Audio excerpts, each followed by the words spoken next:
Hare Krishna, welcome everyone. Good to see you all.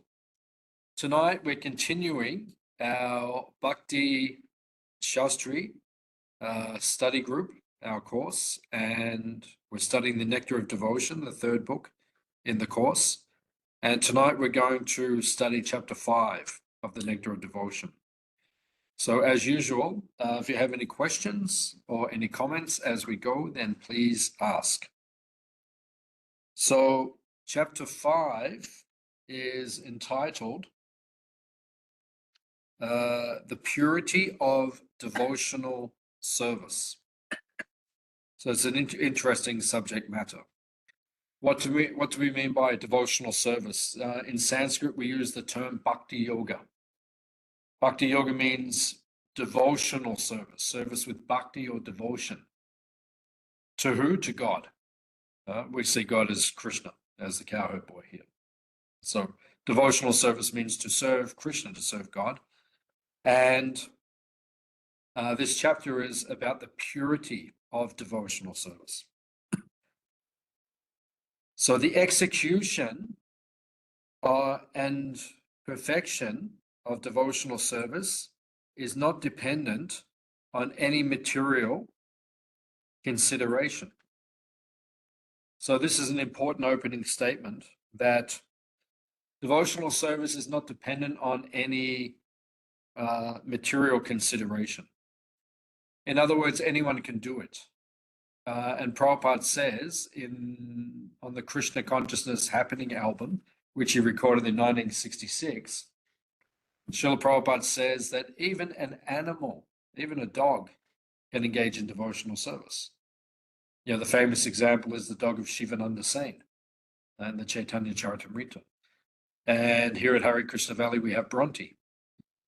So even an animal can engage in devotional service. All of the cows, they can give their milk, which is then offered to Krishna. And any of the animals, they can honor the prasadam, which is offered to Krishna. So they can all do devotional service in different ways. So it is not dependent on material consideration. And actually, it's an offense. I think we explained this in the last couple of weeks, that it's an offense to judge someone based on their material circumstances. So you say, oh, this person is Indian, or this person is Australian, or, you know, something. And then based on material circumstances, oh, this person is not very intelligent, or this person, you know, some sort of deficiency might be there in our consciousness or in our conditioning. And then we judge, oh, this person can't do devotional service properly because of such and such. But there is no disqualification. In other words, anyone can serve God. Anyone can serve Krishna. And Krishna accepts the service of everyone, as long as there is bhakti or genuine devotional service, or a mood to please Krishna, then Krishna accepts the service. So there is no disqualification. It is not dependent on material consideration. You don't have to be rich, you don't have to be learned, you don't have to be beautiful, and you don't have to be of a highborn family.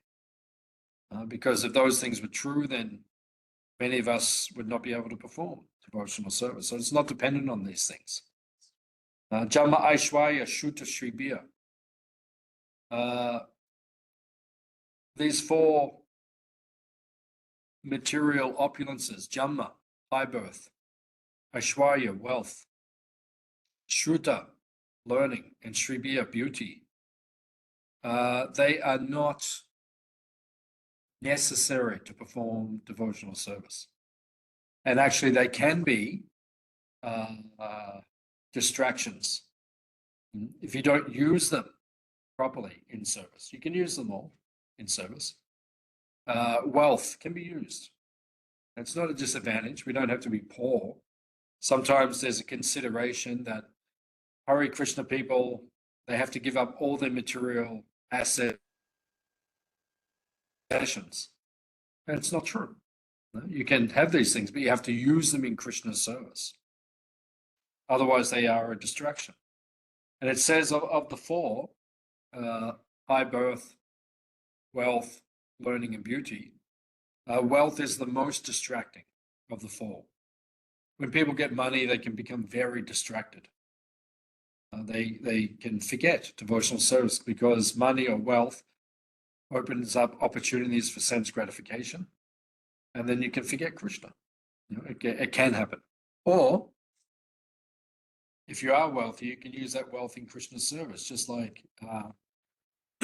our disciple of Prabhupada, the member of the Hare Krishna movement, Ambarish Prabhu, or Alfred Ford, great grandson of Henry Ford. He just put out a message a few days ago because they're trying to raise money to complete the Nrsimha wing of the TOVP, the temple, complete the temple. And he said, I'll match dollar for dollar any contribution from around the world. So if we raise $1 million around the world, then he'll give the other million. So that's using his wealth in Krishna's service. So then it's not a distraction. Having these material things, they're not a distraction if you use them in Krishna's service properly. Then it is said, every other process of self-realization, however, is dependent on external circumstances. Jnana Yoga requires a peaceful, renounced disposition and a highly developed intellect. Ashtanga Yoga has rigid prerequisites that only a sannyasi can even begin to meet. Karmakanda is dependent on external circumstances.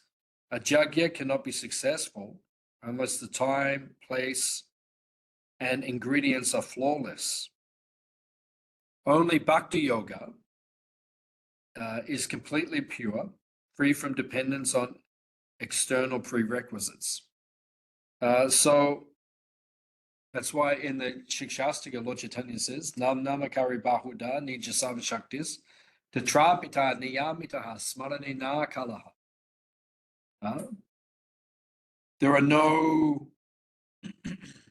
is no time that you cannot chant the holy name of Krishna. Do kirtan, chant the Hare Krishna mantra. You must have done kirtan. Yeah. You can do that anytime. Other things you have to do it at particular times. You have to, like a yajna, time has to be auspicious. Check the astrology. It's auspicious today. Time must be auspicious. Place must be auspicious. Articles must be pure. Otherwise, the yajna cannot be performed successfully. But the process of chanting the holy name of Krishna,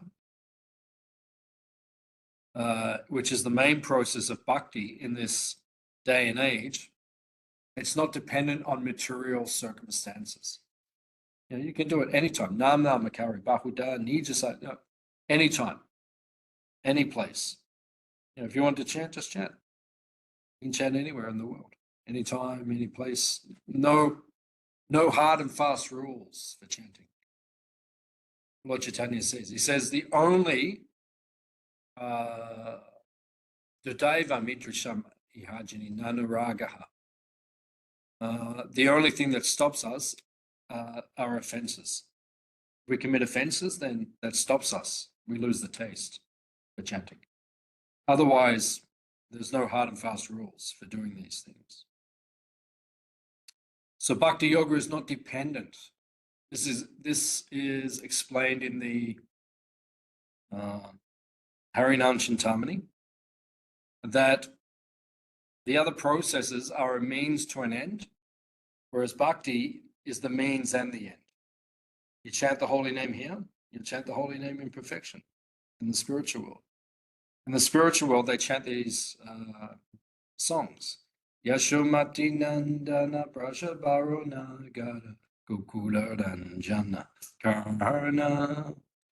These songs, Bhaktivinoda Thakur Prabhupada says they come from the spiritual world. Right? They're not material. So what we chant here is what we will chant there. It's the same thing. You make garlands here, you'll make garlands there.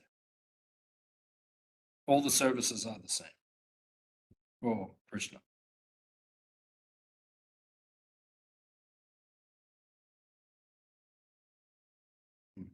So this is the potency of bhakti. It is not dependent on external circumstances.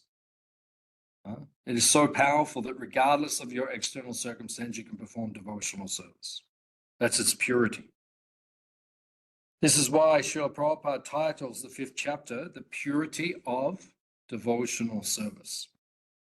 Srila Rupa Goswami mentions several common prerequisites for self-realization, such as good birth, purity, and the proper execution of Varnashram Dharma. He then explains how bhakti is not dependent on any of them. So even Varnashram is not necessary. You don't have to be following all the rules or the regulations. You can just serve Krishna. It is not dependent on time, place, and circumstance. So, although generally considered a disqualification from the path of self-realization, low birth does not impede the execution of devotional service. This is mentioned in the Srimad Bhagavatam, actually, that even someone who was born in the family of a Chandala. What is a Chandala? A dog eater. Someone who eats dogs. It's not considered very good to eat dogs. Not good to eat anything. Yeah. Vietnam, places like this, they have festivals actually where they kill and eat the dogs. It's considered Chandala. Chandala means low consciousness. If you're eating dogs, your consciousness is not very high. You're not very spiritually advanced. You're not evolved spiritually. It means you are covered by ignorance. You will not become enlightened. You have to do certain things. If you want to attain enlightenment, you have to follow certain procedures. Eating dogs will take you in the opposite direction. It will make you more ignorant, not more enlightened. So it says that even a Chandala, or one who is eating dogs, even he can become a pure devotee of Krishna. Of course, he has to give up his dog eating and these things, but even someone born in that circumstance can become elevated. They just have to change their ways by receiving transcendental knowledge. Divya Jnana Hride Prakashito. We say in the Guru Vandana prayers. Divya Gyan means spiritual knowledge. Hridaya. Hriday means in the heart. Prakashito. Prakash means illuminated. Your heart becomes full of illumination by hearing transcendental knowledge. So when one gets spiritual knowledge, he understands the difference between right and wrong, what is correct, what is incorrect behavior. So this is the position of a devotee, that he rises above his material conditioning. If you look at all of us, we did all the wrong things before we became Hare Krishna devotees. We broke all 4 of the regulative principles. Meat eating, illicit sex, intoxication, and gambling. Everything was there. But by the potency, and there is a nice verse, which is quoted by Sanatana Goswami, which says, by the process of bhakti, just like by an alchemical process, one can change bell metal into gold. You can make more base metals like brass or something. You can turn them into gold if you know the alchemical process, which I've heard one explanation was you ingest mercury and then you urinate the mercury onto the bell metal and it turns into gold. Yeah. Yeah, so you've got to be a yogi to do it, to ingest it. So, not an easy thing to do, but if you can do it, you can turn something very base into something very valuable. So similarly, this verse is given to explain that no matter what background you come from, if you take to the process of bhakti yoga, of devotional service, you can become purified. Just like bell metal can be turned into gold. Even a chandala or a low-born person can become an elevated devotee. We've seen many examples. When we go to Mayapur, we always give this example when we go to Prabhupada's Samadhi. And there's a nice museum with dioramas. And we tell the devotees as we go around to each of the dioramas, we tell a bit about Prabhupada. And we always tell the story that in 26 Second Avenue, when Prabhupada began the Hare Krishna movement, there was, they performed the Aarti ceremony, in the temple where they offer the fire, the lamp. You might have seen in the temple. When up at Mawala. Did you go into the temple up on the hill? Yeah. They offer a lamp with little flame. The fire. You didn't see. So they offer the lamp. And then there's 1966 in New York, and then they offer the Aarti, and then they offer the lamp, and then they took it around the room, and all these people were hippies. So Prabhupada was down the front leading a kirtan, and they took it around. And then when it got down the back, one boy was there with his girlfriend. He had his arm around his girlfriend. And when the lamp came, he took out a cigarette and then lit it on the lamp. And Prabhupada was like, it was a very like a holy ceremony. And someone's doing something, Prabhupada's like shocked.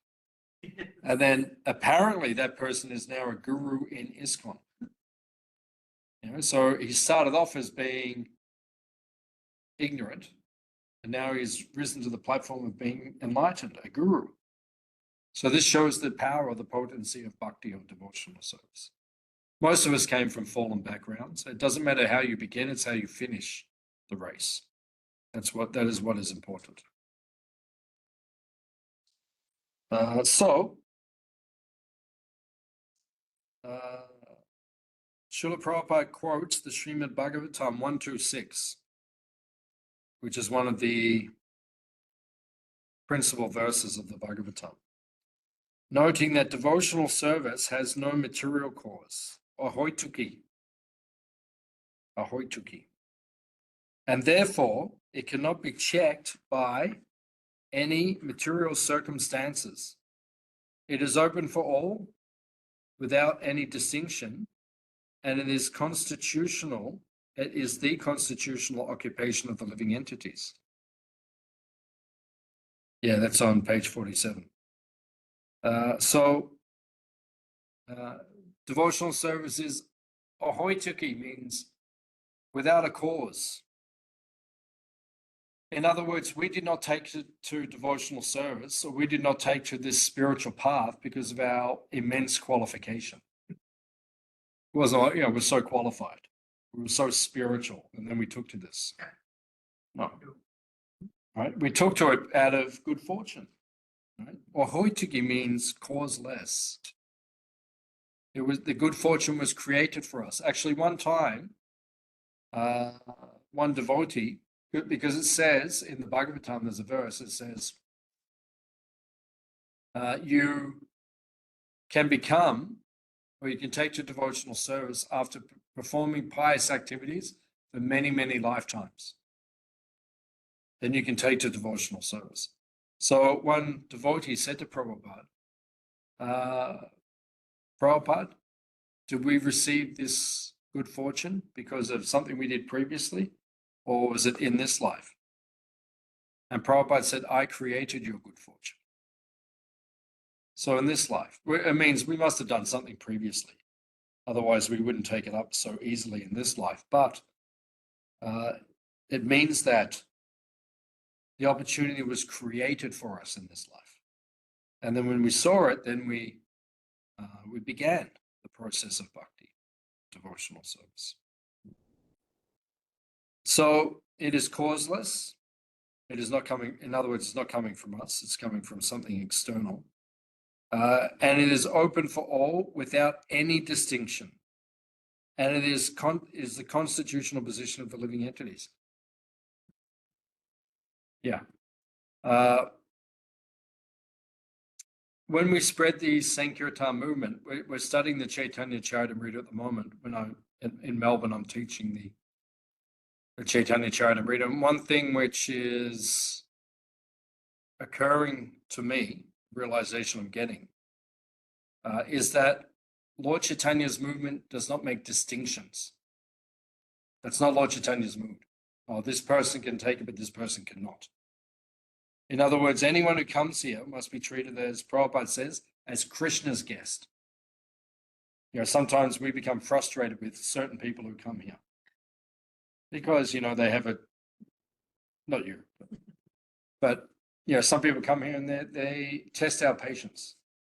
Right? But we have to remember in our mind, we have to train ourselves to think they're Krishna's guest. So we have to treat them with respect. And it's not easy to do these things, but it means we cannot make distinction. Oh, this person can receive mercy and this person cannot.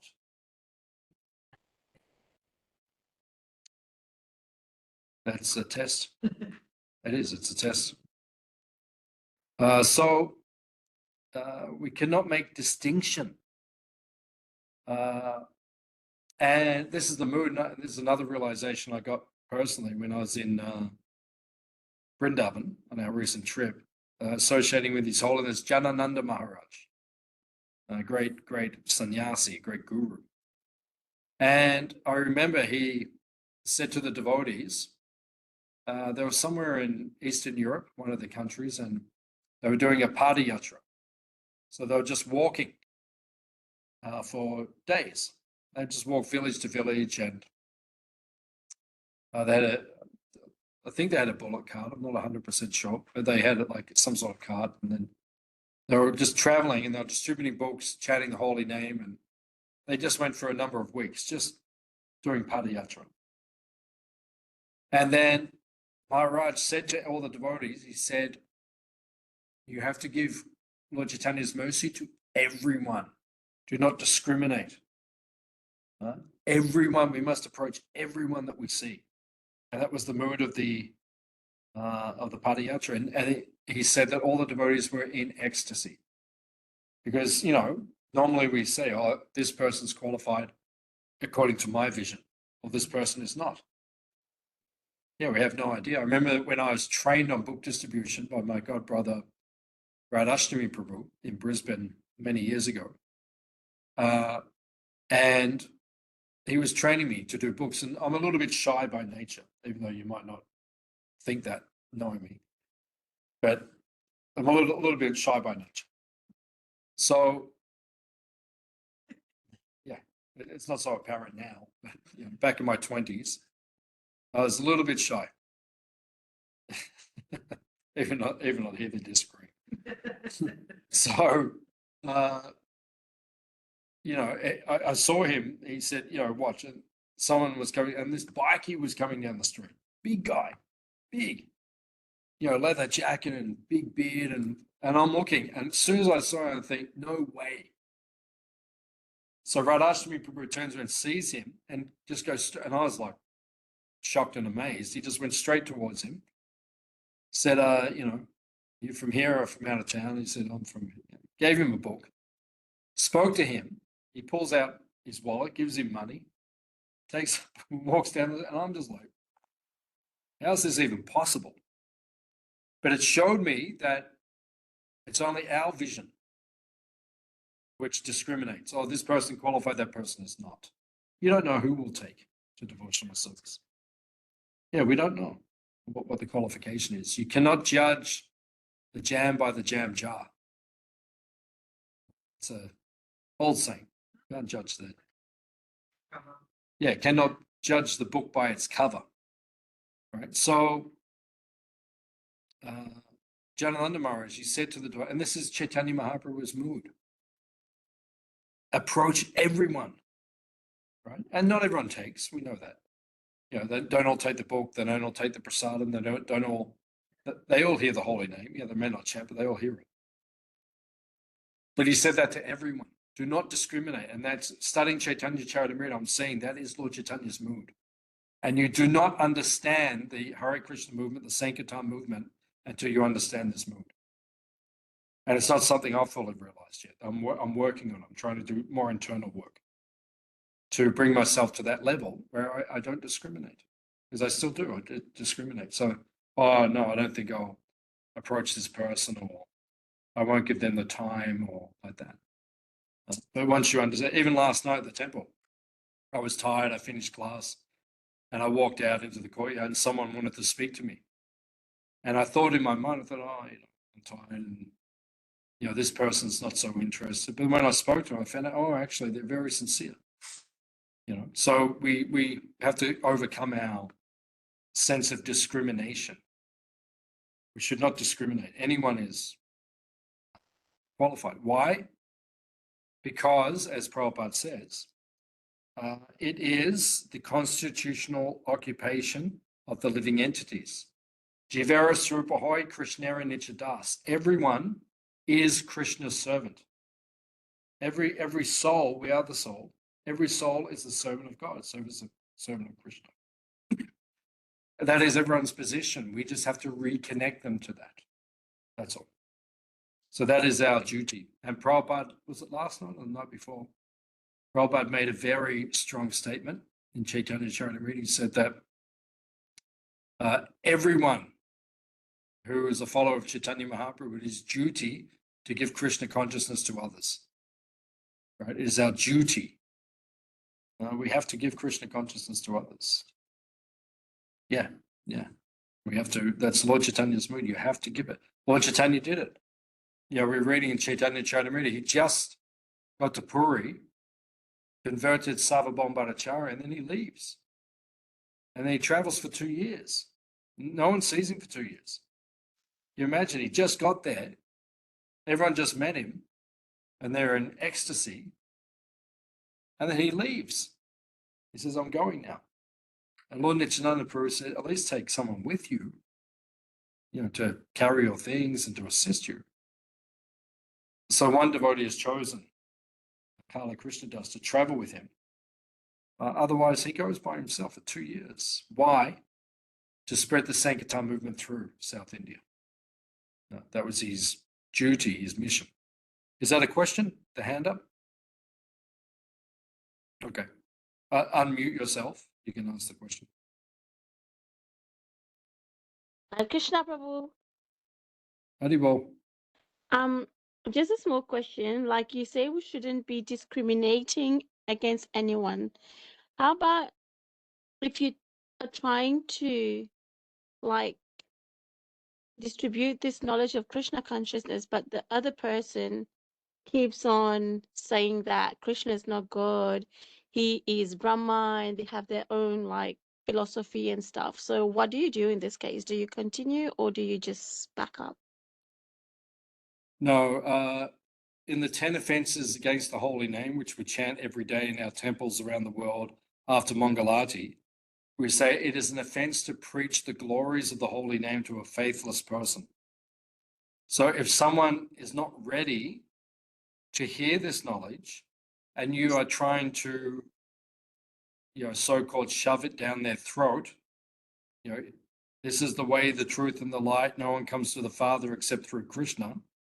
And you're trying to shove that down their throat and they're not ready for it. It's your offense. Because you're preaching the glories of the holy name to a faithless person. Okay. Yeah, so ultimately you're pushing them away from Krishna. So the example is given like when you are breastfeeding a baby, if you give the baby too much milk, it regurgitates. If you don't give it enough, it has hunger pains. So just like a mother has to know exactly how much nourishment to give a child, a devotee has to know exactly how much nourishment to give a conditioned soul. If you give too much, they may regurgitate. If you give too little, they don't get nourished. So it means we have to become like that. Is that okay? Yes, thank you for both. Okay. Okay, you can take your hand down now. Okay. Just so that otherwise I'll think you've still got a question. Thank you.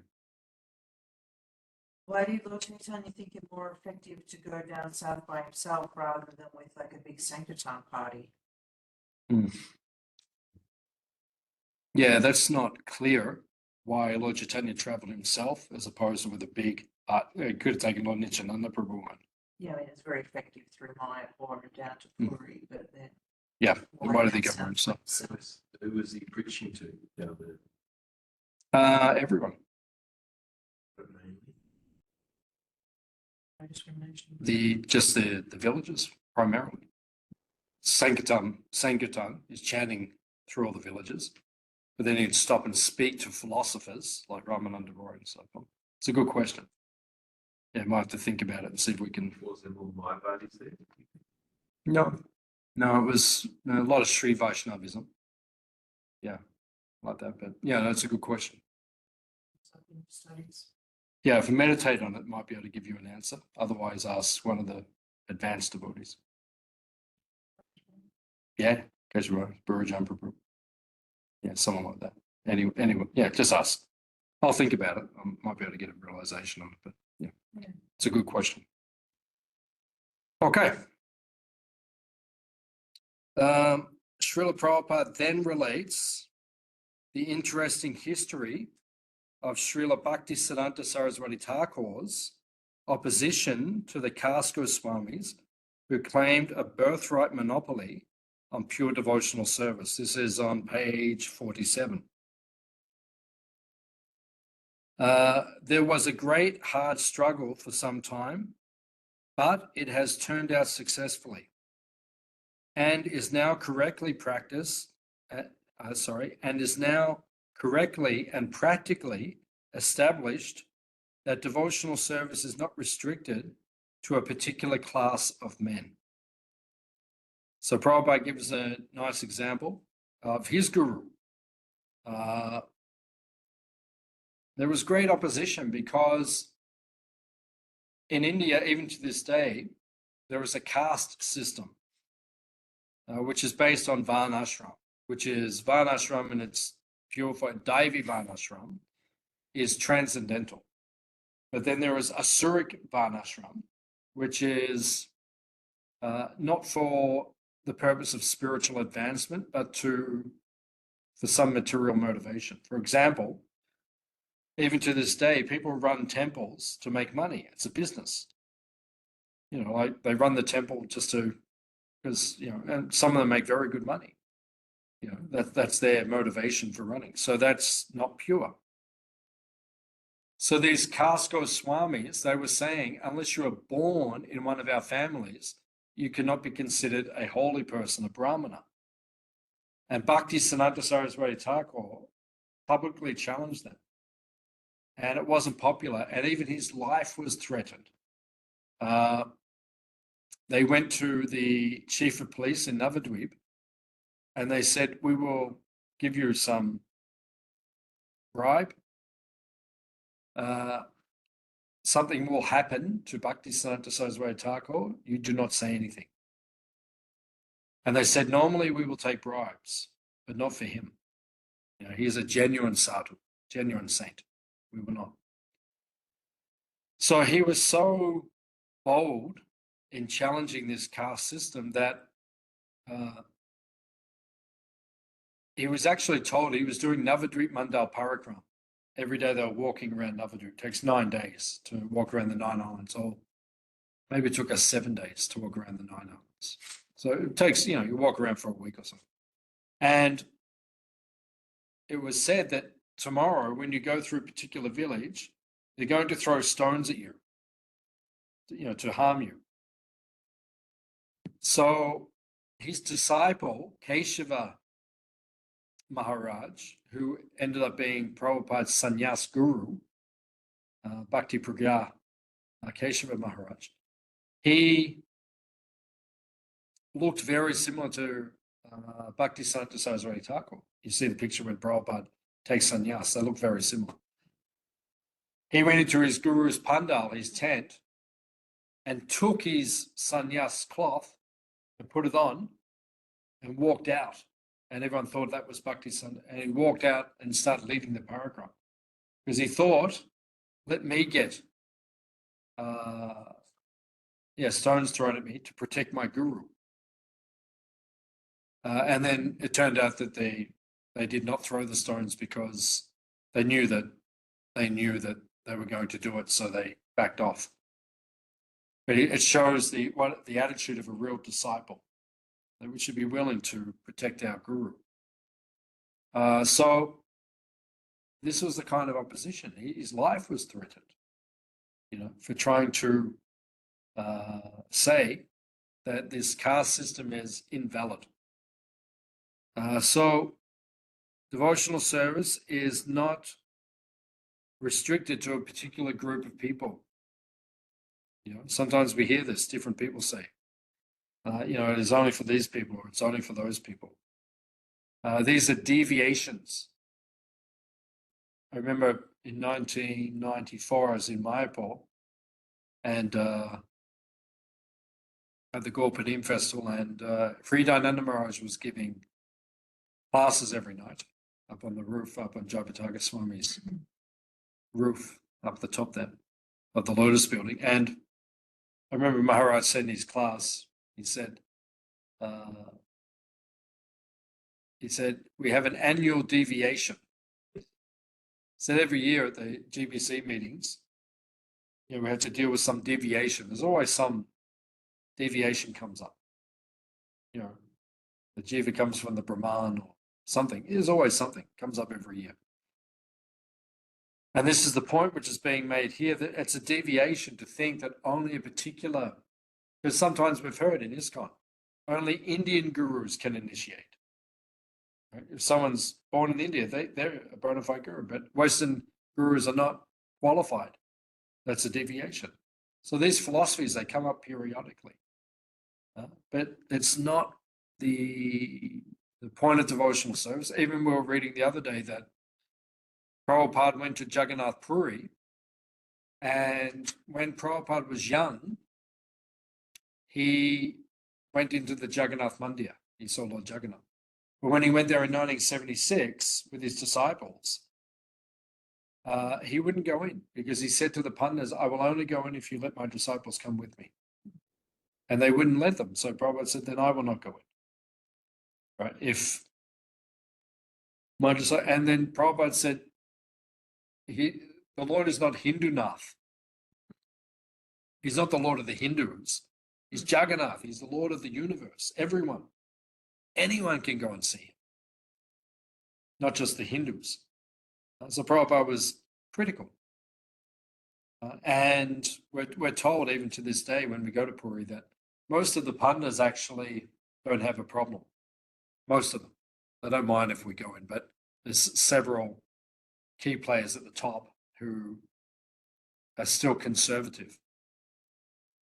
And I actually read an article the other day by Madhavananda Prabhu, and he explained that it's actually the British who put this in, this rule.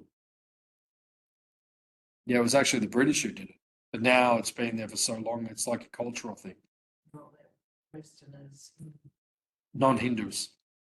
Yeah. So even like Muslims can't go, even if they're Indian, but because they're trying to it was like the British were trying to please the priests of the Jagannath temple because they want to get them on side. So that's why they brought these rules in. It wasn't actually, it's not an original rule, but it's been there for so long now, everyone keeps following it. So Prabhupada points this out, that it's not, devotional service is not for one group of people, it's for anyone.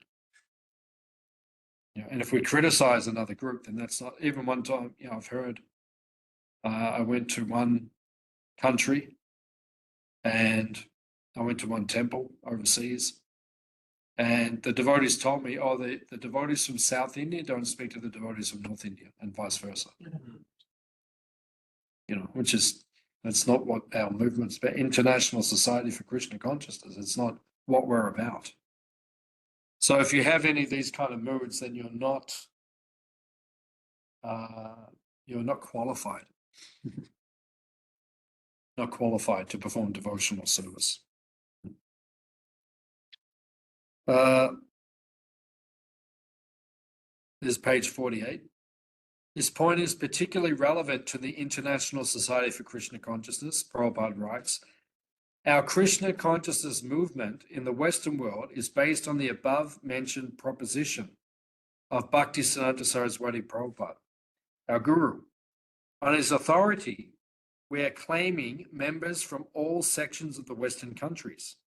The so-called Brahmanas claim that one who is not born in a Brahmana family cannot receive the sacred thread and cannot become a high-grade Vaishnava. But we do not accept such a theory because it is not supported by Rupa Goswami nor by the strength of the various scriptures. So one time in Vrindavan, the local heads of the local temples in Vrindavan, they came to see Prabhupada. And they said, your disciples have so many defects. They can't chant Sanskrit properly. They don't understand cleanliness. They don't understand this. They don't understand that. They were going on and on and on. Prabhupada was just listening patiently. But then after some time, Prabhupada interrupted them and he said, it is all true. He said, but one thing, they will do whatever I say. So we may have so many defects in devotional service, but one good quality, we will do whatever the spiritual master orders. And that is what makes one qualified to practice devotional service. Otherwise, there are so many disqualifications. But we do not look at the disqualifications, we look at the qualifications. That someone has guru nishta, someone has firm faith in his guru. Nectar Devotion, page 48, 49. By quoting the Padma Purana, Skanda Purana, and Hari Bhakti Vilas, Srila Rupa Goswami confirms that advancement and perfection in devotional service is open to all people equally, regardless of birth. So there are scriptural statements, and these statements are quoted to give evidence. We must do this. That's why Prabhupada wanted us to learn shlokas. Because when we're teaching, we need to quote authority. We have to quote some authority to bring authority to what we say. That's why Prabhupada encouraged us to learn these verses. Page 49, although a major prerequisite for other processes of self-realization, purity is not a factor in determining our eligibility to perform devotional service. Even if a devotee falls down from the standard of purity, he need not undergo any separate process of purification, prayaschitta, such as karma or jnana. We can take up devotional service immediately and be reinstated.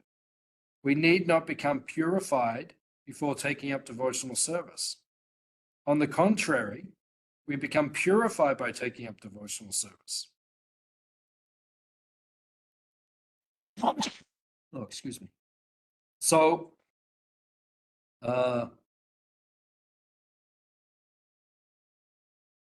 we do not need to perform prayaschitta. Prayaschitta means atonement. We don't need to, if we do something wrong, some sinful activity, we don't need to perform prayaschitta or atonement to counteract it. Like we don't need to put rocks in our shoes, for example. Or, the monks in, probably in Italy in the old days. If they did something wrong, or they considered impure, they would punish themselves.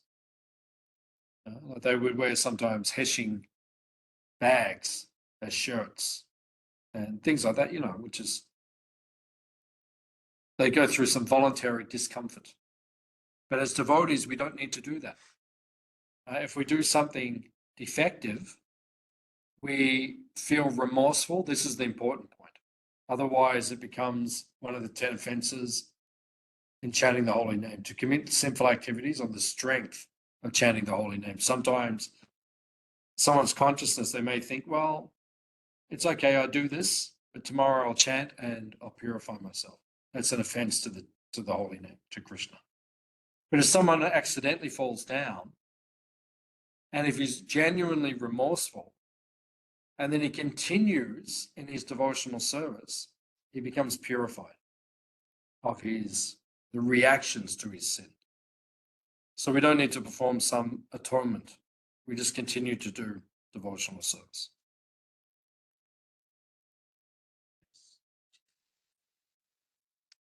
To validate this claim, Srila Rupa Goswami quotes Srimad Bhagavatam 11:21-2, which says that the only qualification for beginning devotional service is to follow the principles given by the acharyas. There is no need for any other method of purification. So we just follow what we're taught, right? And that's how we become purified. Right? If we just follow what's taught in the Nectar of Devotion, we will become purified.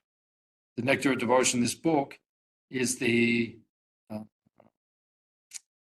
Prabhupada says the law book for the next 10,000 years. It will give us all the instruction we need to transcend this material energy.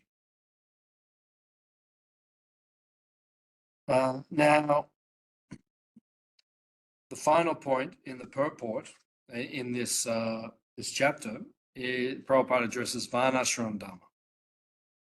Continuing the theme of Bhakti's non-reliance upon purity, Rupa Goswami says that devotional service is not dependent on the proper execution of prescribed duties.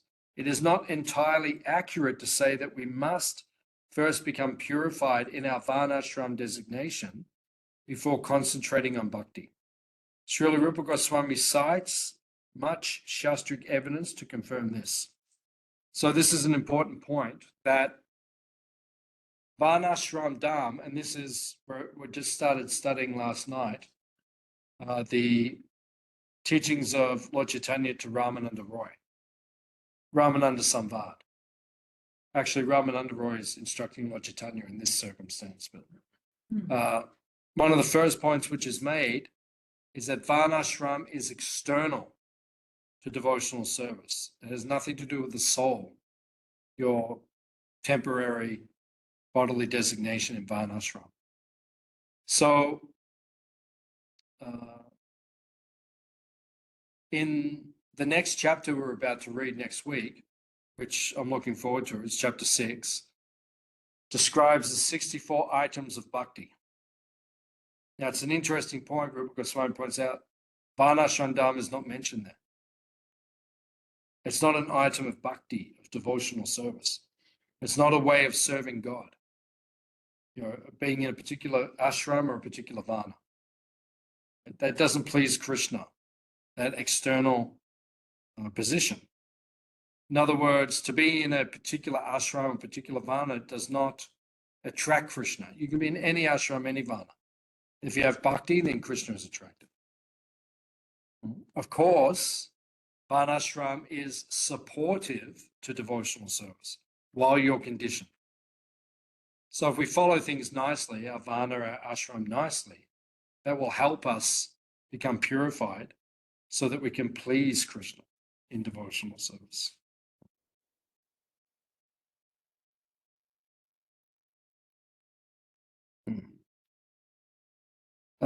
Page 49, Srimad Bhagavatam 1.5.17, Narada says, even if one does not execute his specific occupational duty, but immediately takes direct shelter of the lotus feet of Hari, there will be no fault on his part, and in all circumstances, his position is secure. So even if you can't perform your worldly duties, your varnashram duties perfectly, there's no disqualification for serving Krishna. You don't have to do all the rituals. Actually, if a devotee does any ritual, it has to be Vaishnava ritual. This was explained last night, Chaitanya Charitamrita. When Ramananda Roy got to the Godavari, he performed oblations to the forefathers. But it's pointed out by the acharyas according to the Hari Bhakti Vilas, or the Vaishnava principles. It wasn't some smarter principle, some rules and regulations which do not relate to devotional service. A nice example is when Lord Chaitanya went to Gaya to do the Pinda ceremony, the Shraddha ceremony for his father who had just passed away. So he did this. In other words, we do these ceremonies, we do these different things. That's okay, we can do these things.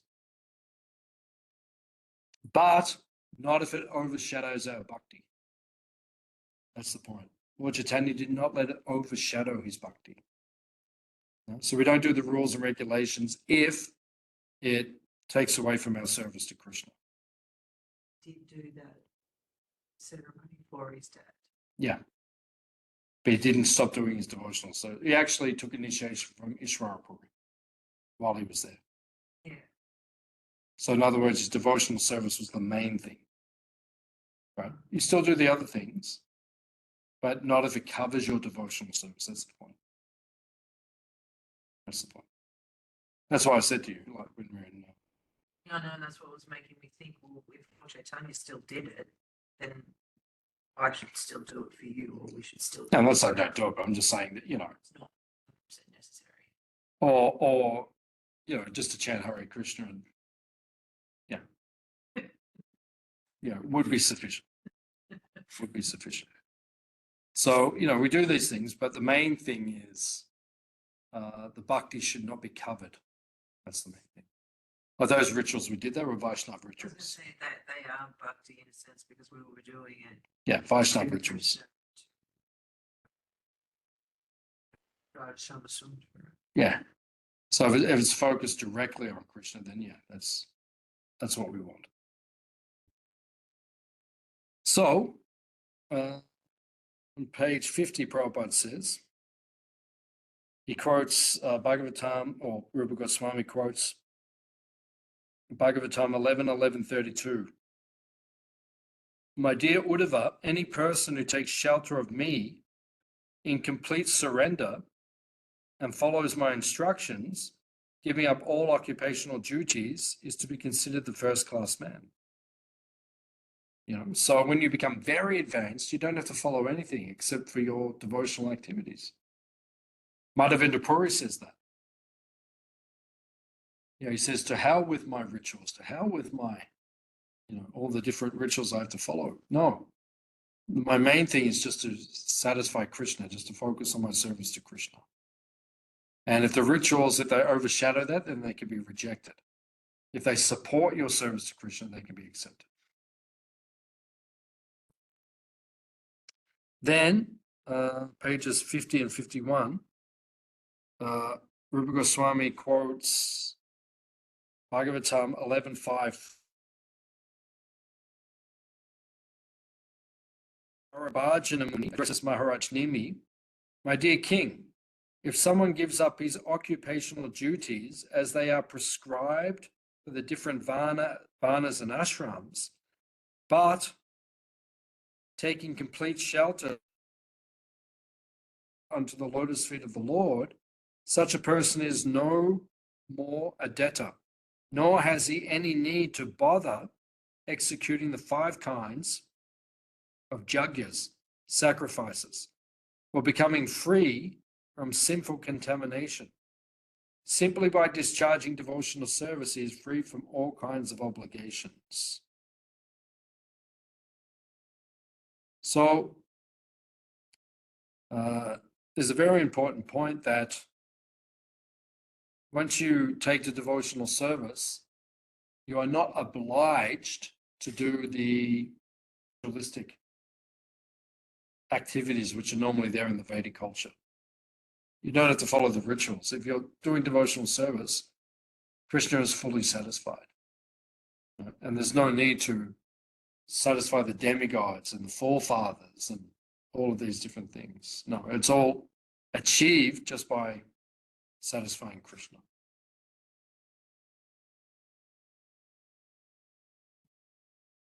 Then page 51.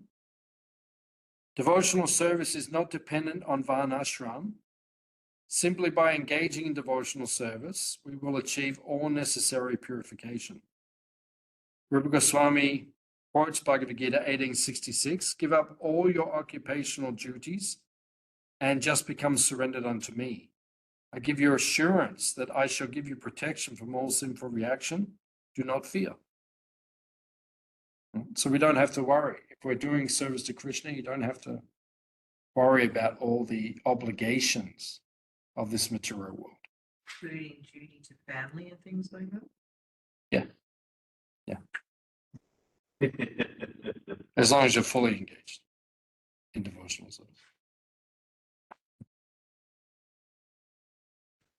So, Prabhupada points out, page 51 to 52, don't hesitate, don't consider that because you are giving up all other engagements, there will be some flaw in your life.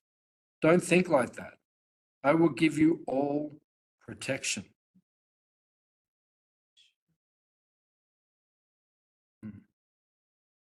So we have to, that's the definition of faith, which is given in Chaitanya Charitamrita. Shraddha Shabde, Vishwasha Kahe, Sudrida Nischaya, Krishna Bhakti, Hoile, Savakama, Kritahoya. The definition of faith is that if I just serve Krishna, all other activities will be fulfilled. That's faith. That's the definition of true faith.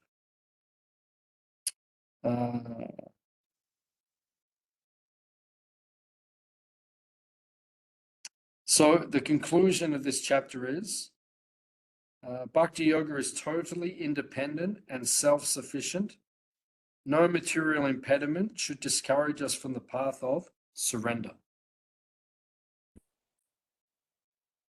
So we should not let anything material distract us from our devotional service. And we should understand that Bhakti is completely independent. If we have the faith that just by serving Krishna and pleasing Krishna, everything else will be achieved, we will attain perfection. Even his personal assurances. Yeah. Any other questions or comments?